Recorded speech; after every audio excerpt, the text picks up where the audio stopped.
கோவை ஒப்பணக்கார வீதியில் லிப்ட் அருந்து விழுந்து ஒருவர் உயிரிழந்துள்ளார். இது தொடர்பான தகவல்களை வழங்க செய்தியாளர் பிரவீன் இணைந்திருக்கிறார்.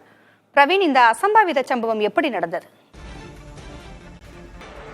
பூங்குழலி ஒப்பணக்கார வீதி அருகே இருக்கக்கூடிய ஆர்ஜி வீதி பகுதியில் ஆசிக் ஸ்டோர் என்ற ஒரு கடையானது இயங்கி வருகிறது. மளிகை பொருட்களை விற்பனை செய்யும் இந்த கடையில்தான் இந்த கோர சம்பவமானது நடந்திருக்கிறது. கடை ஊழியர் சுரேஷ்குமார் என்பவர் வழக்கம் போல பொருட்களை எடுத்துக்கொண்டு மேலே செல்லும் போது எதிர்பாராத விதமாக லிப்ட் தாக்கி அவர் உயிரிழந்திருக்கிறார் என்ற தகவலை முதற்கட்டமாக தெரிவித்திருக்கிறார்கள். அதாவது மளிகை பொருட்களை 2 தளங்களுக்கு கொண்டு செல்வதற்காக சீரிய அளவிலான லிப்ட் பயன்படுத்தப்பட்டு வந்ததாக சொல்லப்படுகிறது. பொருட்களை ஏற்றி அனுப்பிய போது நீண்ட நேரமாக அவர் வராத ஒரு சூழலில் சிறிது நேரம் கழித்து பார்க்கும்போது ரத்தம் அதிக அளவில் வெளியேறிய நிலையில் உரிமையாளருக்கு தெரிந்திருக்கிறது. அவர் உடனடியாக சென்று பார்த்தபோது மேலேயும் அவர் இல்லாத நிலையில் லிப்ட் செல்வதற்கான அந்த பாத்வேயில் பார்த்தோம் என்றால் அவரது உடலானது இருந்திருக்கிறது.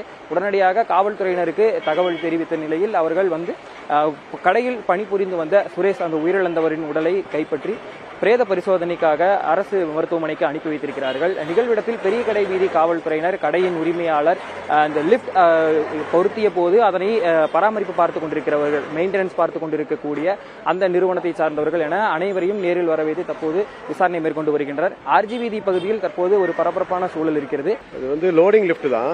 லோடிங் லிப்ட்ல வழக்கமா கஸ்டமர் வந்தாங்கன்னா பில்லிங் கொடுப்பாங்க. பில்லை எடுத்துட்டு போய் மேல சில பொருள் இருக்கும், கீழே கொஞ்சம் பொருள் இருக்கும்.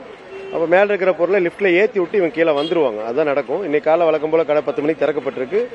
ஒரு 10:30 மணிக்கு கஸ்டமர் வந்த பில்லை எடுத்துட்டு போயிருக்காங்க. மேல போயிட்டு வந்தாரு, கொஞ்சம் நேரமா காணலன்னு சொல்லி ஓனர் இங்கிருந்து கீழே கூப்பிடுறாரு.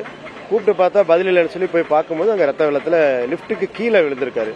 லிப்ட் மேல நிக்குது. அவர் அடிபட்டதுல தலையில ஏதாவது அடிபட்டிருக்கும் போல் இருக்கு. அது நிலை தடுமாறி லிப்டுக்கு உள்ளேயே அது கீழே விழுந்து கிடந்தாரு. ஆள் அன்பார்ச்சுனேட்டா இறந்துட்டாரு. இந்த லிப்ட் நீண்ட காலமா பயன்பாட்டில் இருந்துட்டு இருந்த ஒரு லிப்ட் தானா? எப்படி மெயின்டெனன்ஸ் எல்லாம் பார்த்துட்டு இருந்தாங்கன்னா வெறும் லோடிங் மட்டும் தான் பயன்படுத்தினா ஆட்கள் யாரும் இதுல போக முடியாது. ஆட்கள் போறதில்ல. லோடிங்க்கு சில நேரத்தில் போறதா இல்லையான்னு கரெக்டா தெரியல. லோடிங்க்கு பயன்படுத்தக்கூடிய லிப்ட் தான். அது அடிபட்டு விழுந்து கிடந்ததுக்கு அப்புறம் உடனடியாக காவல்துறைக்கு கூப்பிட்டு பக்கத்திலேயே B1 போலீஸ் ஸ்டேஷன் இருக்கு. காவல்துறையில போய் தகவல் கொடுத்தோன்னு காவல்துறையினர் துரிதமா அதை செயல்பட்டு அந்த நேரத்தில் ஒரு அண்ணாச்சின்னு ஒருத்தர் வந்திருக்காரு. அவங்களும் பார்வையிட்டது, கேமராவெல்லாம் செக் பண்ணி பாடி GSக்கு எடுத்துட்டு போயிட்டாங்க.